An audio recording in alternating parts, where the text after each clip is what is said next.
आपकी আদালতে producer director Mahesh ভট্টের বিরুদ্ধে অভিযোগ হলো যে উনি খবরের শিরোনামে থাকার জন্য সব সময় বিতর্কের সাহায্য নেন। ভট্ট সাহেব, আপনাকে একটা লেটেস্ট এক্সাম্পল দিচ্ছি। আপনার ওপর হামলা হয়, একজন হামলাকারী এসে আপনার অফিসে গুলি চালায়, গ্যাংস্টার পরিষ্কার করে বলে যে আপনার প্রাণ নিতে চায়, কিন্তু আপনি সিকিউরিটি নিতে অস্বীকার করে দেন। অবশ্যই আমি অস্বীকার করি। আমি এই কারণেই অস্বীকার করি, কারণ আমি মনে করি যদি সেকুলারিজমের লড়াই আমার লড়াই হয়, তো আমার প্রাণ বাঁচানোর জন্য একজন ৫,০০০ মাইনে পাওয়া যুবককে বিপদে ফেলে দিয়ে আমার প্রাণ সে কেন বাঁচাবে? আমি মনে করি না যে আমার প্রাণ এতটাও গুরুত্বপূর্ণ, এত ইম্পর্টেন্ট যে কেউ সেটা বাঁচানোর জন্য নিজের প্রাণ কিন্তু দিয়ে ভট্ট দেবে। সাহেব, যদি ভগবান না করুন কিছু ঘটে যায়, কেউ গুলি চালায়, আপনার যদি চোট লাগে, তো সব অভিযোগ পুলিশের উপর আসবে যে পুলিশ আপনাকে সিকিউরিটি দেয়নি। এই জন্যই হয়তো, এই জন্যই আমি ওর কথা ফেলে দিইনি। ফাইনালি কথা হয় যে, দেখুন আপনি তো মানছেন না, কিন্তু আমরা আপনাকে সিকিউরিটি এই কারণেই দিচ্ছি। কারণ এটা আমাদের কনস্টিটিউশনাল ডিউটি, আমাদের কর্তব্য এটা। যদি আপনার সামান্য ক্ষতি হয়, আমাদের চাকরি তখন বিপদে পড়বে। তাই আপনি জেদ করবেন না, আপনি নিয়ে নিন। তো আমি হ্যাঁ করেছি। অনেক সময় মানুষ মনে করে এই সব কিছু আপনি গিমিকের জন্য করেন, পাবলিসিটির জন্য করেন। প্রতিদিন কাগজের ফ্রন্ট পেজে মহেশ ভাটের খবর ছাপানোর ৩০ জন্য। বছরের যে জীবন, সেটা শুধু কন্ট্রোভার্সিতেই চলতে পারে না।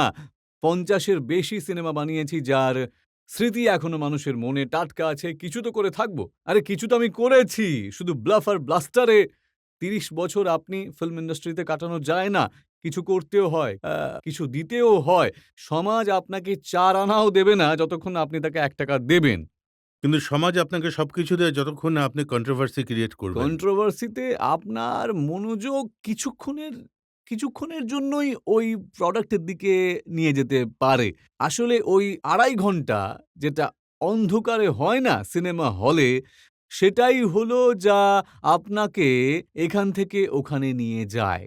প্রোডাক্টের গুণ যতক্ষণ দর্শক পর্যন্ত পৌঁছাবে না, সেটাও অন্য দর্শকের মুখ থেকে আপনার দোকানে চলতে পারে না। কন্ট্রোভার্সি করে কিচ্ছু লাভ দর্শকদের নেই। প্রশ্ন করবে এই বিষয়ে, ওনাদের মনে কি প্রশ্ন আছে, কি অভিযোগ আছে? হ্যাঁ, আপনি লাস্ট রোতে। আপনি একটি ফিল্ম বানিয়েছিলেন ড্যাডি। আর আপনি আজকাল যে মুভি বানাচ্ছেন মার্ডার, তো স্ট্যান্ডার্ড এত ডিক্রিজ হচ্ছে কেন? আপনি বলছেন ডিক্রিজ হয়ে গেছে, বক্স অফিস বলছে ইনক্রিজ হয়ে গেছে। কিন্তু আজ তো আপনি বলছেন যে ড্যাডি দেখা উচিত, কিন্তু দেখে তো দর্শক মার্ডারই।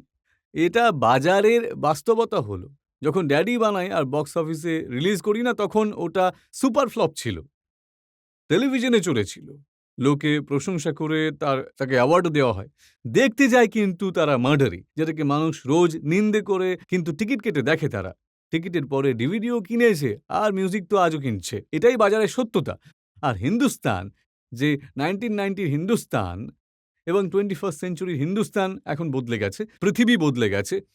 এমটিভি, চ্যানেল ভি আসার পরে আপনাদের ঘরের অনেক পরিবর্তন এসেছে। যে ধরনের কাপড় আপনারা পরেন, যে ধরনের আমাদের বাচ্চারা কাপড় পরে, এই জীবনযাপনের সবকিছুই এখন বদলে গেছে। সমাজ এইভাবেই তো বদলে যায়। সেটাকে আপনি ডিটোরিয়েশন বলে মনে করেন, কিন্তু আমার জন্য তো বক্স অফিসের ভিত্তিতে এবং ব্র্যান্ডের পজিশনের ভিত্তিতে এটাকে আমি একটা গ্রোথ বলি মনে করি। ভাট সাহেব, আপনি সমাজ বদলানোর কথা বলছেন। আমার তো মনে হয় আপনি বদলে গেছেন। আপনি ভালো ফিল্ম বানাতেন সারাংশের মতো, কিন্তু এখন আপনি মার্ডার বানাচ্ছেন, জহের বানাচ্ছেন। দেখুন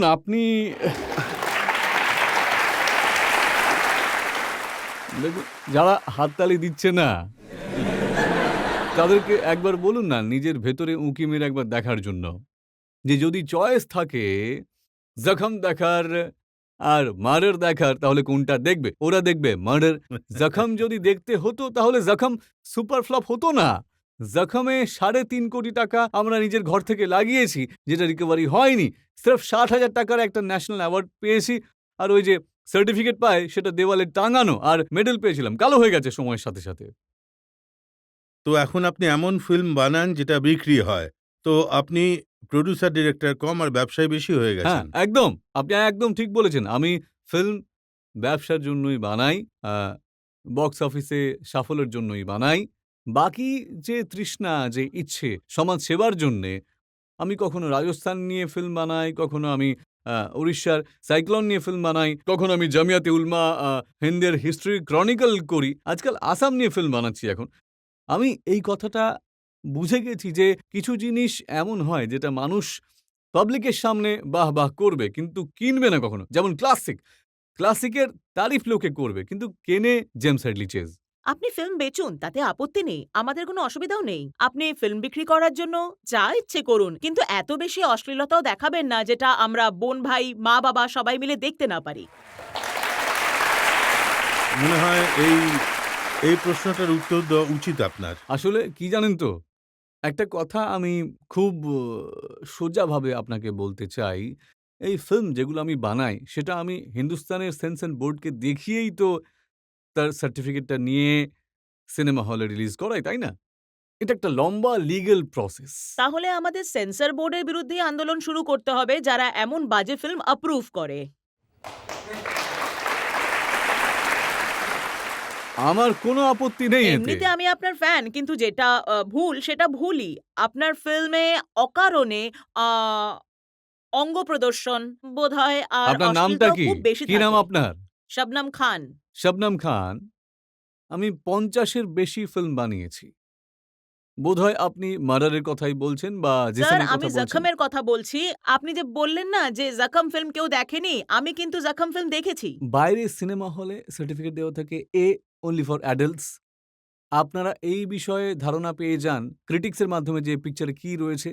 আপনি দেখবেন না এই দেশে যেখানে প্রত্যেকটা মন্দিরের গায়ে সেক্সুয়াল পশ্চার আঁকা আছে, সেই দেশে যেখানে বাদশাহকে সম্মান করা হয়, এই হোলিয়ার দেন দাও অ্যাটিটিউড মানুষের এমন অনুষ্ঠানকে নষ্ট করার জন্যই তো হয়। নিজের জীবনে মানুষ কেমন হয় তারা নিজেই তো জানে। আপনার এই ধরনের সিনেমা পছন্দ আরে না, নয়, আমি সেটা- আপনি সেটা দেখবেন না। আপনার এই ধরনের সিনেমা পছন্দ না হলে দেখবেন না। কিন্তু যদি এই হলে একজন ব্যক্তিও থাকে যে দেখতে চায়, আপনার কোনো অধিকার নেই তাকে আটকানোর।